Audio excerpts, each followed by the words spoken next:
Now, Mr. Barton, let me see if I understand.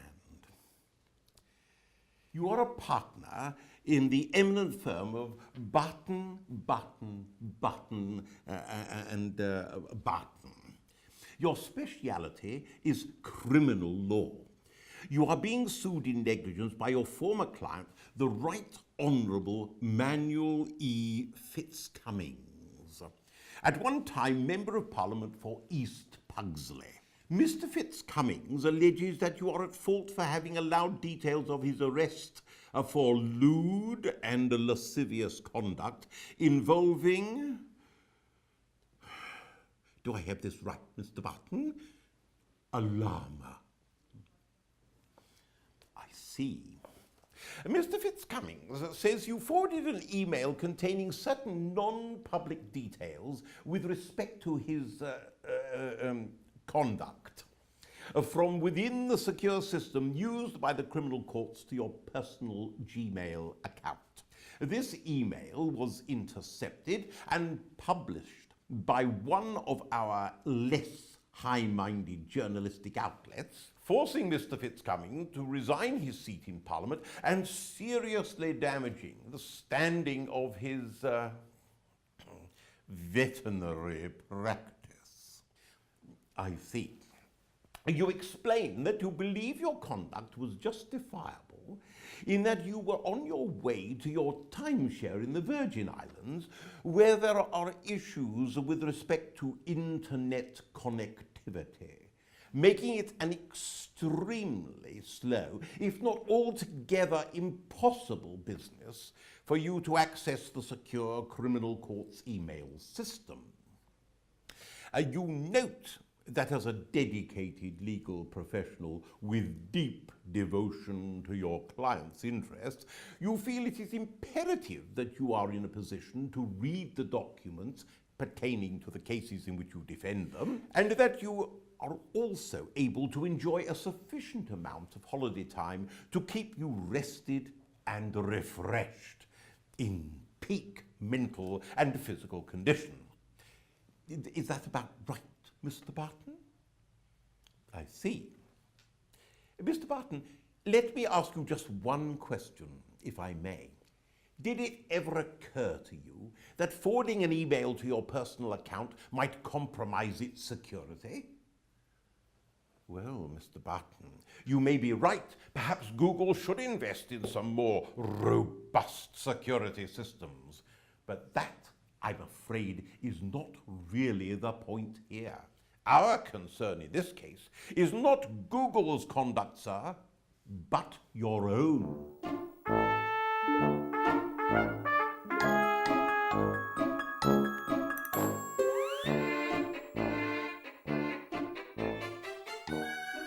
Why, Mr. Barton, I'm a bit surprised to see you so soon. It was only last month, wasn't it?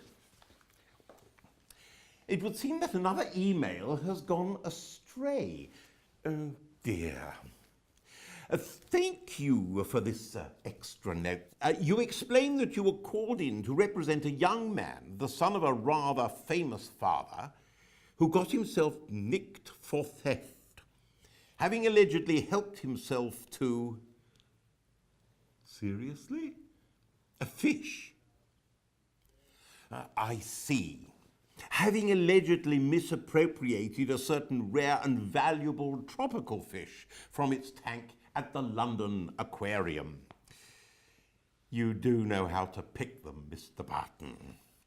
You conducted the initial interview with your young client and sent him off to await his father, who was in private conference with your brother Simon, the firm's senior Barton. You then learned that representatives of the media had pitched up outside, ready to ambush your client and his famous father.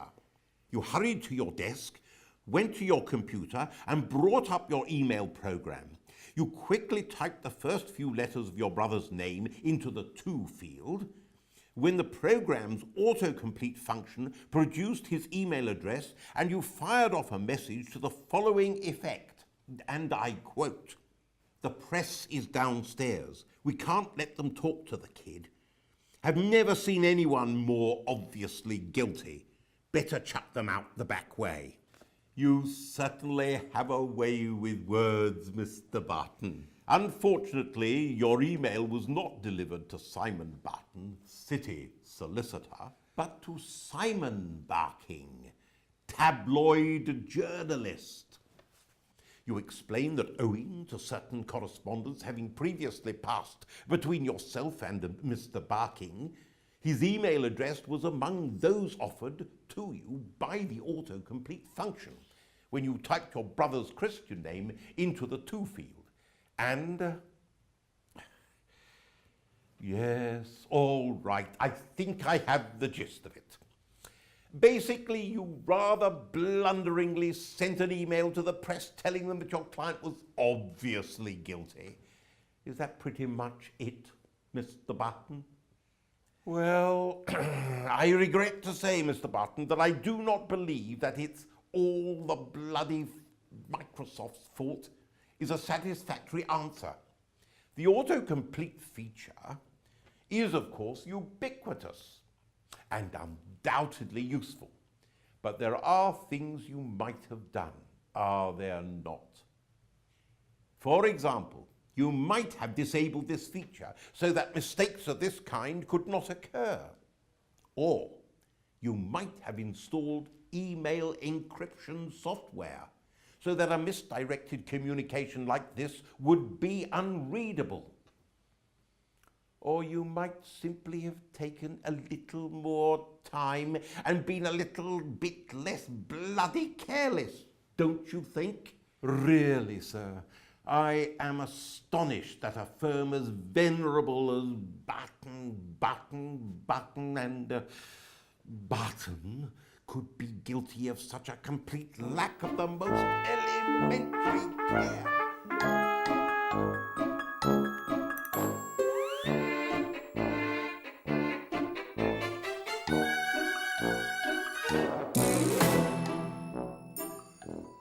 Well, hello again, Mr. Barton. Do I gather that the brothers Barton continue to have some difficulty with email security? Well, that's not very good, is it? This time we have a commercial matter, captioned here as Plantagenet Poultry versus Dickens Chickens. It would seem that a dispute arose as to which of these two adjacent agricultural enterprises was at fault for improperly disposing of some few tons of what is known in the trade as chicken litter, being the excreta produced by the birds, disposed, that is, into the local river, fouling the community's water supply and giving rise to clean-up costs of such and such an amount. Fouling. That's rather good, isn't it? Fouling. In any event, it is claimed that a confidential email communication between Barton's and its client regarding settlement negotiation strategy was mistakenly directed to the opposing counsel, rather undermining the usefulness of the said strategy and rather dooming Barton's client in such negotiation. Is that about the size of it, Mr. Barton? I see. You have in your defence produced a proper treasure trove of statements, reports, affidavits, and whatnot, from a veritable army of consultants, officials, experts, and whomsoever, all testifying to the lengths to which Barton, and Barton go in the name of information technology security. We have here an affidavit indicating that the total amount of Barton's expenditure on information technology in just the past 12 months is, good Lord, as much as that? Well, Mr. Barton, it's all most impressive. I mean, what more could you do? It seems to me that there is really only one hole in the argument which we will need to answer. With all of this spending on IT, was any of it actually relevant to the problem that arose here?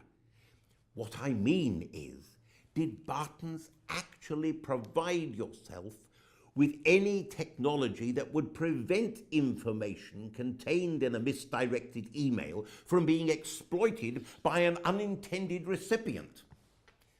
Such technology does exist, does it not, Mr. Barton? It's called encryption, is it not, sir?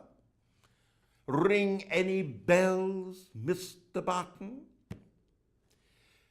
Are you still with me? How about it, Mr. Barton?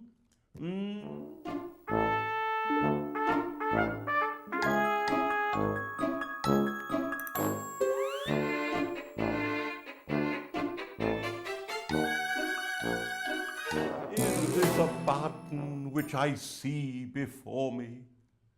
For goodness sake, Mr. Barton, how is it possible? It appears that today's festivities will focus upon the merits of legal disclaimers.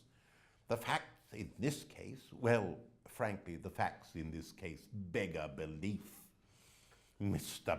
Barton, suffice it to say that the facts are vulgar, horrible, and frankly indecent.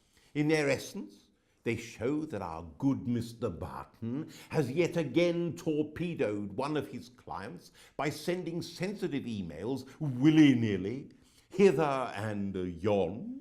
How he manages it, we shall never know. In any case, Mr. Barton, you are suggesting that the facts here are effectively irrelevant and urge upon a straightforward question of law. To wit, does the inclusion in an email of a standard disclaimer with respect to confidentiality absolve a solicitor of responsibility for misuse of the confidential information it contains by an unintended recipient? It is undisputed that the rogue email in question contained a disclaimer, and I quote, under the heading of confidentiality, "The information in this email and any attachment is confidential. It is intended only for the named recipients. If you are not a named recipient, please notify the sender immediately. Do not disclose the contents to another person or take copies, and please delete the original message immediately." This wording, I note, is approved by the Law Society.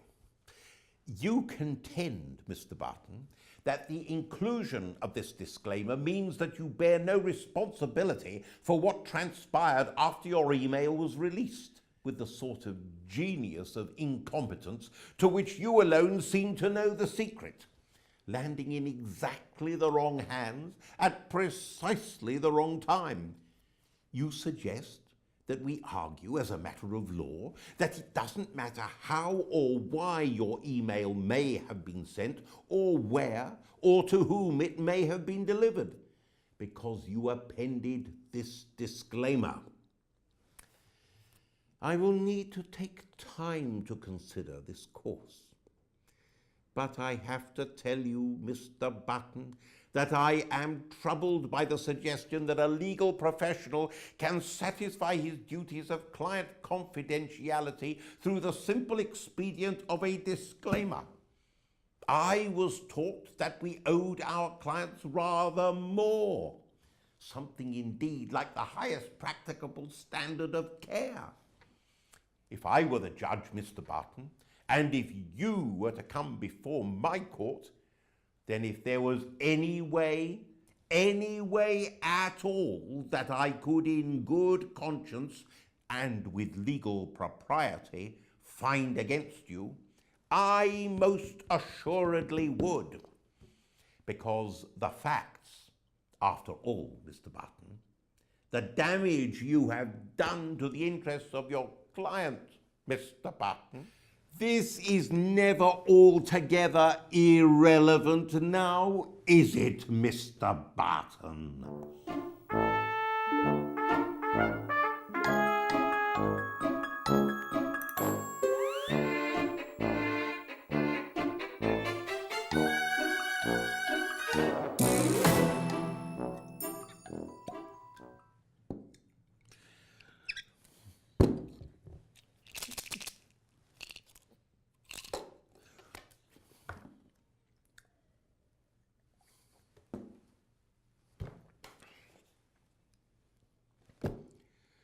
Mr. Barton, why am I not surprised? I cannot say that I am happy to see you, Mr. Barton. Of all the discussions we have had to date regarding email security, I am bound to say that this one is the most discouraging. Because today we come to the question of what, with regard to email security for law firms, constitutes reasonable care. Basically, your argument is that what Barton, Barton, Barton and Barton do in the name of email security is just what every other reputable law firm does. And that, in following accepted industry practice, you must perforce be acting reasonably. It is a plausible argument, Mr. Barton, and you may be correct as a matter of law. But I don't like it. I don't like it a bit. You see, the question I keep asking myself, and the question that I anticipate the judge will ask, is, are your emails actually secure? I want you to understand that I appreciate your position. You engaged one of the UK's leading systems and services consultant to advise you. You paid good money in order to benefit from their expertise with respect to current industry standards. You followed their recommendations. You feel you are entitled to rely on this. You feel confident that you are doing no less to secure your email communications than any other law firm today. You feel that the law should recognize that this constitutes reasonable care. As I say, Mr. Barton, this may be correct as a technical matter, but I keep coming back to that question. Are your emails in fact secure? You see, Mr. Barton, I have lately learned some things about email security. There is, Mr. Barton, such a thing as encryption software. How it works, I couldn't tell you. But what it does is clear enough. It makes emails secure. And in my simple brain, Mr. Barton, this fact prompts a further question. If your emails are not actually secure, why aren't they? Do you see what I'm getting at? If there is such a thing as encryption software, and if it is not too costly to obtain or too difficult to use, why aren't you using it? Shouldn't encryption software be the minimum standard for law firms?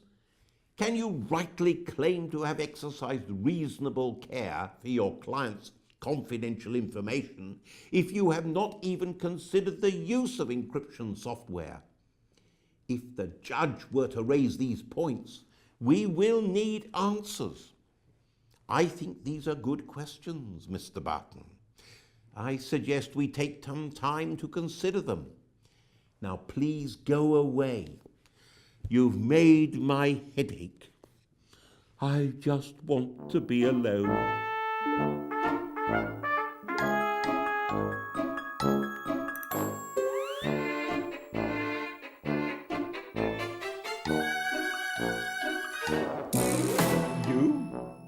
Really?